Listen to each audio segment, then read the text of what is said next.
চাঁপাইনবাবগঞ্জ তুষার building টাইলসের পক্ষ থেকে ফেসবুক ও ইউটিউবার ভাইদের সালাম, আসসালামু আলাইকুম। আবারও চলে আসলাম একটি নতুন সাইডে। বহুত দিন থেকে নতুন সাইডের কোনো ছবি দিই না, আজকে এই সাইডটি শুরু করলাম। মনে করলাম একটি সাইড দেখাই বন্ধু মহলকে। আমি টাইলসের কাজ করি, তবে আমার টাইলসের কাজগুলো যদি আপনাদের ভালো লেগে থাকে তো অবশ্যই লাইক, শেয়ার, কমেন্ট করে পাশে থাকবেন।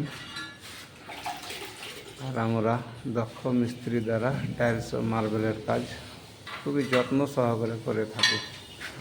যে কোনো ডিজাইনের কাজ টাইলস দিয়ে, মার্বেল দিয়ে নেবেন, আমি ছবি দেখাবো, সেই ছবি অনুযায়ী আপনাকে করে দিতে পারবো। আমার এই কাজগুলো যদি ভালো লেগে থাকে তো অবশ্যই আমার পাশে থাকবেন। ধন্যবাদ।